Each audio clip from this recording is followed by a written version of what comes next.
Permettez-moi d'abord de dire qu'il s'agit d'un tribunal d'instruction et non d'un tribunal accusatoire. C'est un événement éducatif à but non lucratif, avec une énergie et une intelligence énormes, et nous nous réunissons pour essayer de mettre en évidence certains de ces aspects. Donc, si vous me le permettez, j'ai préparé une déclaration générale basée sur mon travail de ces dernières semaines. Et je veux dire qu'en tant que père et patriote, je suis également indigné par ce que nous laissons faire à nos enfants.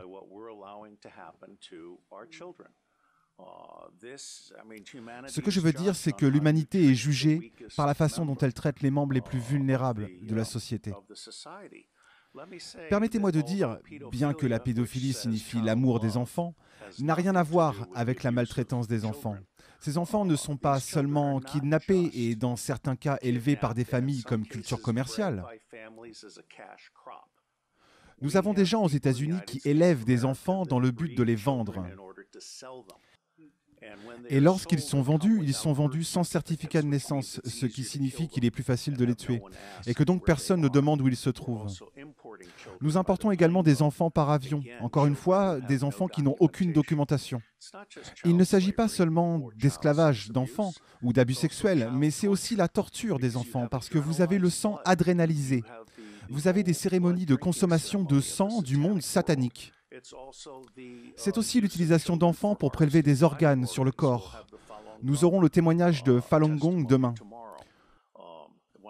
L'une des raisons pour lesquelles le Falun Gong est si populaire est parce qu'il s'agit d'un mouvement sain.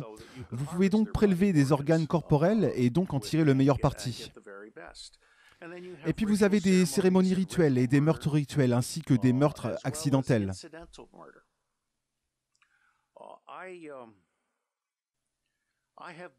J'ai été espion et je ne suis plus infiltré. Je suis sous contrat à vie et je vous le dis sans aucun doute, il n'y a aucun secret dont je me souvienne. Donc si je vais en Iran, ils peuvent me torturer. Il n'y a plus rien pour eux qu'ils puissent obtenir. Mais je connais le système. J'ai été espion dans le monde entier. J'ai créé le Marine Corps Intelligence Command. J'ai entraîné des représentants des forces de l'ordre et du renseignement. Plus de 8000 d'entre eux, originaires de 66 pays, et qui sont tous, sans exception, de bonnes personnes prises dans un mauvais système. Et l'une des choses les plus merveilleuses que cette cour pourrait faire maintenant, comme nous avons eu pour le Pizzagate par exemple, qui a ouvert l'esprit des gens, c'est que nous pourrions atteindre une ouverture d'esprit du public et un impératif absolu du public envers les gouvernements,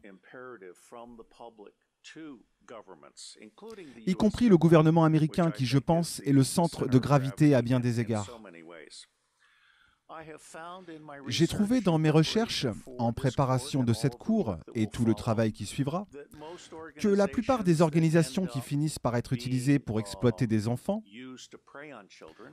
Oxfam en est un exemple récent, toutes les organisations à travers les États-Unis, les Boy Scouts d'Amérique, toutes les agences de services à l'enfance aux États-Unis n'ont pas commencé comme des organisations pour exploiter les enfants, mais elles finissent par attirer les pédophiles. Et en fin de compte, les pédophiles montent hiérarchiquement et finissent par contrôler ces organisations, de telle sorte qu'une organisation qui a initialement commencé à servir les enfants devient une organisation qui, en fait, chasse les enfants. Et l'un de nos distingués commissaires a écrit un livre absolument merveilleux intitulé « Les chasseurs d'enfants » que je recommande à vous tous comme résumé du sujet.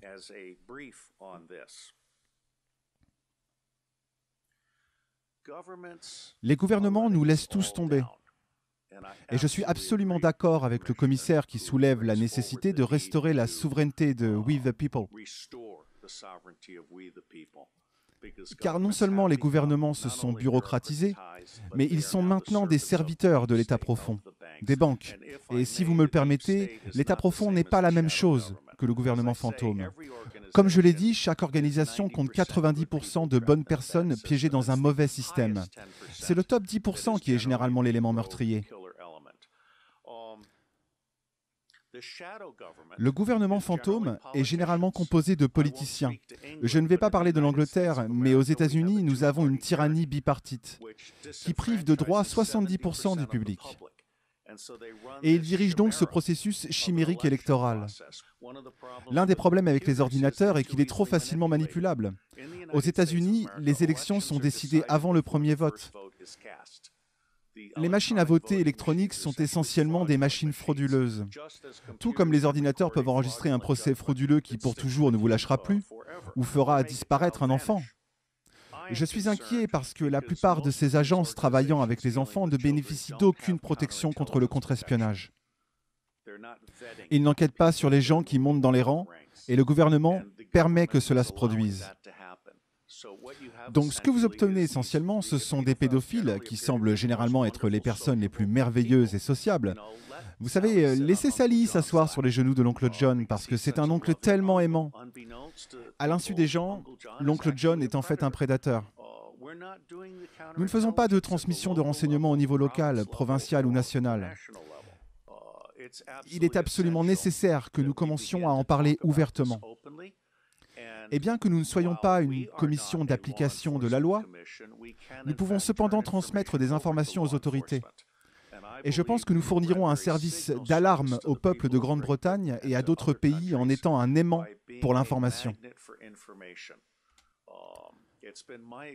D'après mon expérience, lorsque vous publiez une information gratuite, elle attire 100 autres pièces d'information, dont 10 sont inestimables. Il y a donc un retour d'investissement de 10 pour 1. Et cette commission cherche à créer une bibliothèque en ligne et d'autres choses dont je vous parlerai dans un instant. Je pense que nous servirons d'aimants, de plaques tournantes, de catalyseurs pour une nouvelle prise de conscience mondiale émergente au sujet de la pédophilie sous tous ses aspects. Il y a une raison de s'alarmer. Il y a deux raisons principales de s'alarmer. Au-delà du fait même de la pédophilie et de son existence qui, comme Sa Grâce l'a souligné, existe depuis des siècles,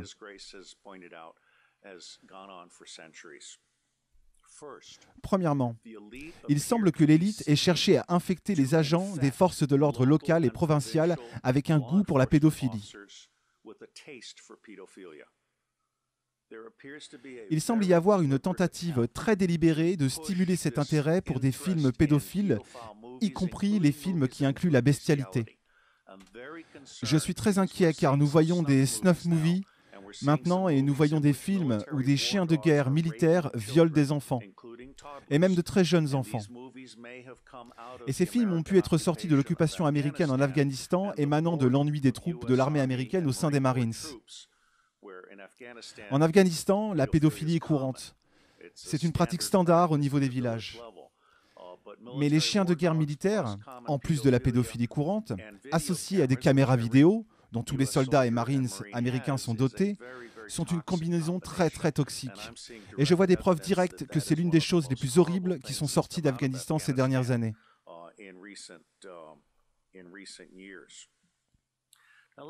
Maintenant, permettez-moi également de vous dire que nous avons une deuxième préoccupation.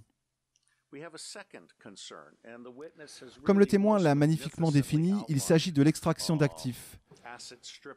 Son message principal est que le même mécanisme qui dépouille les familles de leurs enfants dépouille la richesse de ceux qui en sont victimes. Il ne s'agit pas seulement des lanceurs d'alerte, mais comme nous le verrons mercredi, les maris sont assez stupides pour essayer de cacher leur argent en le transférant à l'étranger, pour ne pas avoir à le partager avec leurs femmes. Et ce que les maris font quand ils remettent leur argent à des intermédiaires, qui font partie de ce système, c'est de se marquer eux-mêmes comme cible. Ils pourraient tout aussi bien faire une marque sur leur front, car ils sont maintenant devenus la proie d'un système identifiant les gens qui demandent à être dépossédés.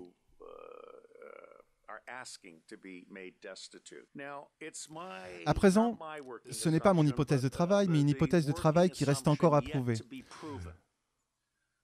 Que le nombre total d'enfants qui disparaissent dans le monde est proche de 8 millions d'enfants. Aux États-Unis d'Amérique, le nombre reconnu sans compter les enfants élevés sans certificat de naissance, sans compter les enfants importés sans papier, se situe entre 600 000 et 800 000 par an. Imaginez maintenant l'Afrique et l'Asie de l'Est et tous ces autres endroits. Personnellement, je pense que le nombre que nous voulons essayer de documenter dépasse de loin les chiffres officiels. Et nous devons encore savoir quel est le nombre réel.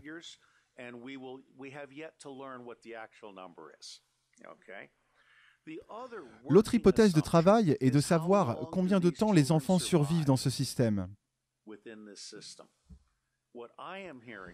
Ce que j'entends des témoins à qui j'ai parlé, c'est 2 ans. Cela peut être plus long, peut-être 4 ans, peut-être 6 ans. Mais dans la plupart des cas, ces enfants sont tellement maltraités. Nous parlons ici de viols toutes les heures, de telle sorte qu'ils atteignent leur date d'échéance dans les 2 ans. Puis ils sont soit tués en toute impunité, ou tués de façon rituelle, si c'est pour cela qu'ils ont été élevés. Je pense donc que nous devons le documenter. Personne d'autre ne l'a fait de façon systématique auparavant. Cette commission rend un service exemplaire en essayant de donner une image générale pour l'intérêt public. Ce sera une entreprise massive. Et alors que la tentative préliminaire est de faire un effort de 6 à 9 mois sous réserve de la disponibilité des fonds et de la disponibilité des témoins et aussi des prisonniers, il y a plusieurs prisonniers qui peuvent être interrogés, qui, lorsqu'ils sont correctement interrogés par des spécialistes, peuvent vraiment donner une compréhension plus profonde qui n'a pas été réalisée par la police et d'autres organismes d'application de la loi. Car ils traitent simplement ces personnes, lorsqu'elles sont capturées, dans les rares cas où ils les attrapent, comme des articles jetables à jeter en prison et à oublier. Et demain, nous recevrons le témoignage d'experts d'un de nos commissaires qui pourra en parler bien mieux que moi. William Binet est mon homologue. Il est à la NSA ce que je suis à la CIA. Ce qui signifie qu'il dit, comme je le dis, que nous pouvons éliminer 70% de nos organisations respectives et mettre les 30% restants au travail. Binet est également l'auteur de ThinThread, qui est un moyen de faire une découverte profonde dans les bases de données non structurées de l'Internet.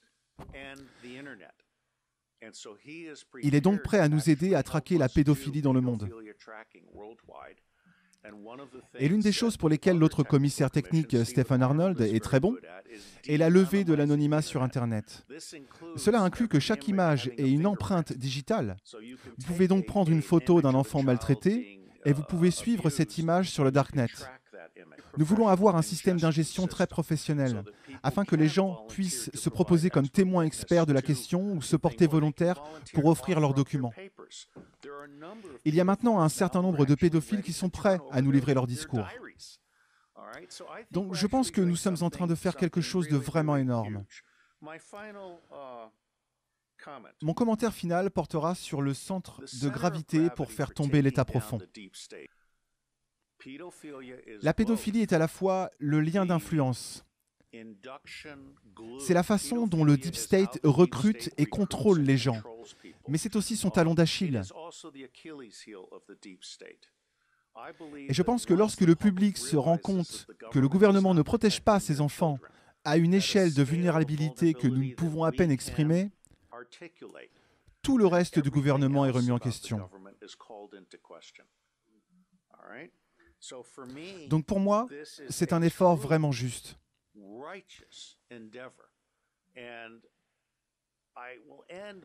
Et je terminerai en disant que, autant que cela puisse mettre les Britanniques en colère, pour moi, le centre de gravité du changement est le public américain.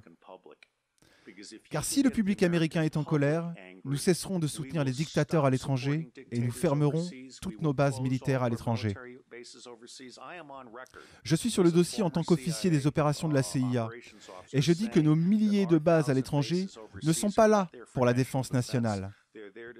Elles sont là pour servir de refuge à la contrebande d'armes à feu, d'or, d'argent liquide, de drogue et de jeunes enfants. Alors laissez-moi vous dire que je suis fier d'être dans cette initiative et je pense que peu importe ce que nous faisons ou ne faisons pas, cela fera une différence. Dieu vous bénisse.